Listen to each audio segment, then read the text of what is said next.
Hi, it's Mary Dacey. I haven't been keeping up with the vlog. I apologize profusely. I had 2 trips to the ER this week, and that took a toll. But even though I didn't vlog, I came across an article which I shared with you. I hope you saw it. I had posted it on the autoimmune page that I have. And my last vlog was dealing with fibromyalgia. And I'm always stressing how even when you get a diagnosis, don't stop looking, because something else is going to happen to you and you will wind up with another diagnosis, and then it keeps going, and another and another. And I just found the article so relevant and interesting because it came out and said that people who have been diagnosed with fibromyalgia may actually have undiagnosed Sjogren's, which, after being diagnosed with fibromyalgia, I received a Sjogren's diagnosis plus lupus.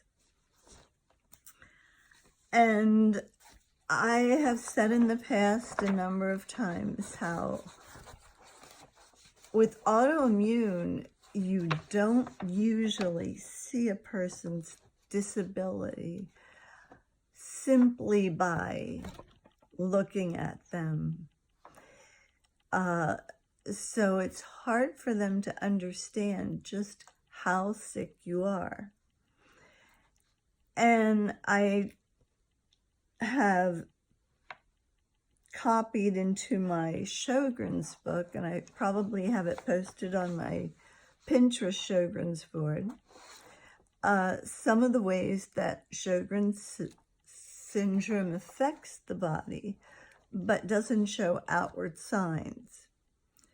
Neurological problems, concentration, memory loss, brain fog. People are always talking about their brain fog. I have been telling people for years that I thought I had early onset Alzheimer's. I forget in the middle of a sentence. My mind goes totally blank. I can't remember what I was saying. If I'm putting makeup on, I'll have a makeup eyeshadow palette in front of me, and I'll put shadow on one eye, and then when I go to do the next, I can't remember which of the eyeshadows I had used. Some of these things sound so ridiculous. The dry mouth, dental decay, difficulty with chewing, speech, taste, and dentures. I shared that a lot of people with Sjogren's have TMJ, and I had gone to a specialist, and he wanted to cure the TMJ, not simply shoot my muscles up with Botox to relax the muscle, but to treat the disorder. And in doing so, the first week of treatment, I broke 4 teeth on one side and 4 teeth on the other. But what I didn't share is during the process of correcting the TMJ issue,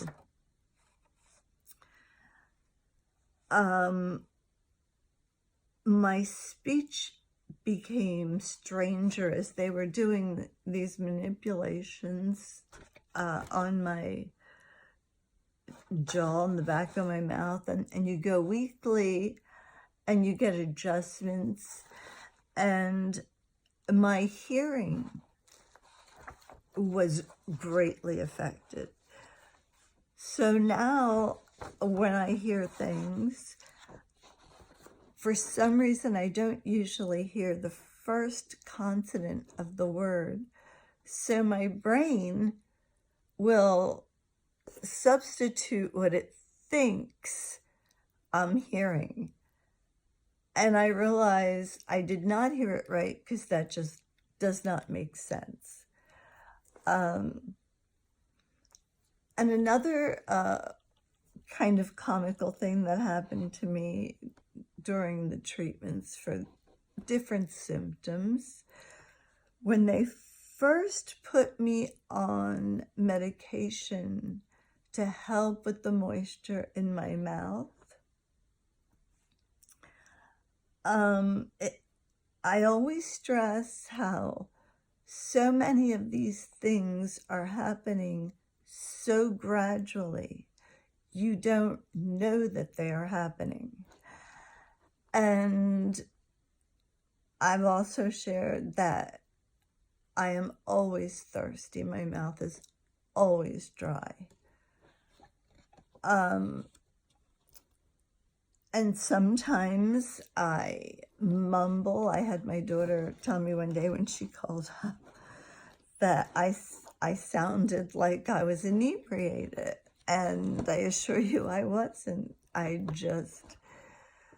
The speech, the hearing, a lot of things are involved. So when I started taking the medication to put the moisture in my mouth, I would find myself opening my mouth to say something and have drool rolling out. And I was so traumatized by this that I went back to the ENT and asked him if there was something wrong with my swallowing. And he said no. And then I realized from doing research and talking to people and reading the sites that it had been so long since my body had naturally produced any saliva whatsoever that it was no longer normal for me to swallow without thinking about it, like people do normally. You don't think about how many times a day you swallow. And I had to start thinking to do this, to retrain my body so I wouldn't be drooling in public. Unfortunately, with the latest diagnosis of ANA, where the autonomic-nervous-system is, or ANS, is involved, because all of the things that the autonomic nervous system controls are the things that you do not think about. Your body does it for you without thinking. Things that include regulation of blood pressure, the temperature of your body, and swallowing and difficulties breathing. I had been coughing ever since I had gone on the medication for Sjogren's that they took me off of after 2.5 years. And but from the time I started taking that, I would cough all the time. And one of my doctors asked me about my lungs, and I was saying I was having a hard time breathing. And apparently that medication also can affect your lungs. However, my pulmonologist that I was sent to did a lot of tests and repeated some of them.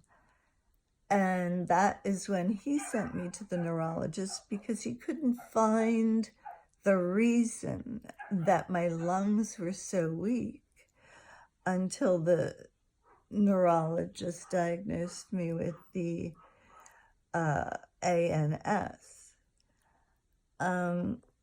So the point that I'm trying to make is the same point that I make every time I talk to everybody, is it's extremely traumatizing to the people who go through it and their families, because they don't see what's wrong either.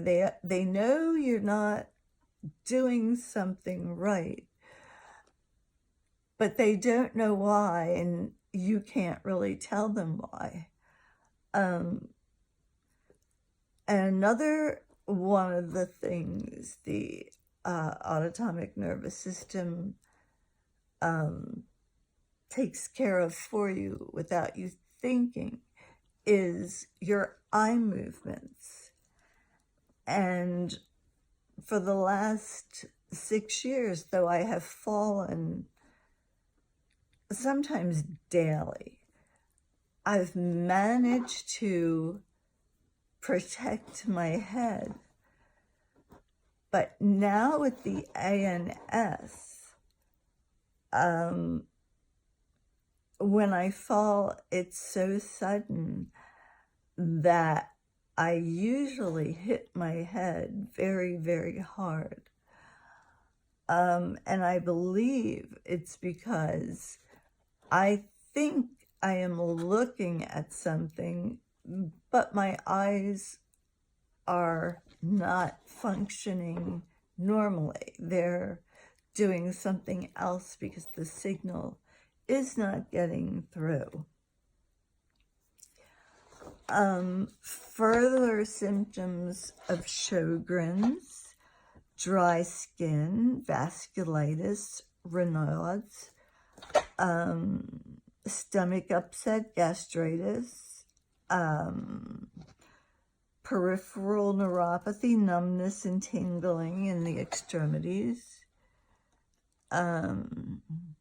difficulty swallowing, dry eyes, corneal abrasions and infections, recurrent sinus, pneumonia, interstitial lung disease, muscle pain, arthritis, abnormal liver functions, chronic active autoimmune hepatitis, primary biliary cirrhosis.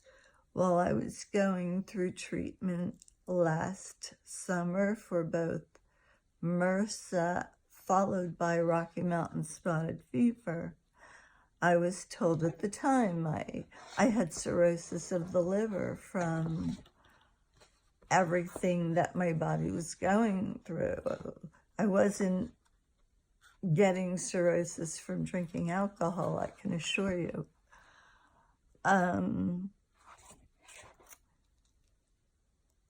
And the thing is that I always come back to is how hard it is to put the symptoms in the diagnosis box, because so many of them have the same symptoms, and it might just be one single thing that's different.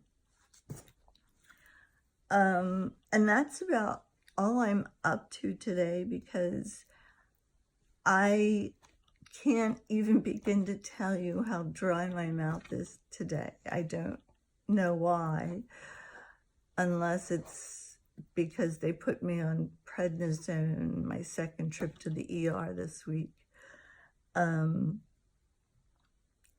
So, like I've told other people, my mouth is so dry, if my child was in front of me, I wouldn't be able to spit on them. extremely uncomfortable. Little things like if you go to the supermarket, and my husband usually does all the shopping, but every once in a while I'll want to go to the store too. And he loves the little sample things they put out. And he'll say, oh, try this. And he'll hand me something and I'll put it in my mouth. And as soon as it gets in my mouth, I realize I have no saliva and I'm going to die choking because I can't swallow it. And then we're on a hunt to find something to drink immediately. Usually I carry liquid with me to drink. But I just found it so timely that right after I talked about the fibromyalgia and diagnosis is progressing with more and more diseases, that this article came out. And if you missed it, I posted it on my website, Petite Treasure Rescue and Sanctuary, under Mary's autoimmune page. So feel free to look it up. And thank you for all your questions and comments you're making. It's awesome that people are actually reading and asking friends of theirs who they suspect may benefit to check it out also. That's the purpose of me doing this, is to help others out there that have searched for years for the reasons for all their difficulties. And it seems to get more prevalent every day, and it breaks my heart because there are so few doctors that recognize it. And to find a doctor that's knowledgeable in all of these different autoimmune diseases is extremely hard. But if you are one of the people searching, again, I urge you, go onto the Smart Patients, look at all the diseases they list, read about them, see which ones your symptoms match, and then they will send you information as it occurs, as they get it from other people asking questions and people weighing in and answering. That's all you can do. You have to be your own advocate and bring the information to the doctors. And a lot of them won't bother to read it, but every once in a while you'll find somebody who's open. And you can always ask the other people on the forums where they've found help as far as doctors and tests. I hope you have a good night, and hopefully I'll be able to vlog again tomorrow. Bye-bye.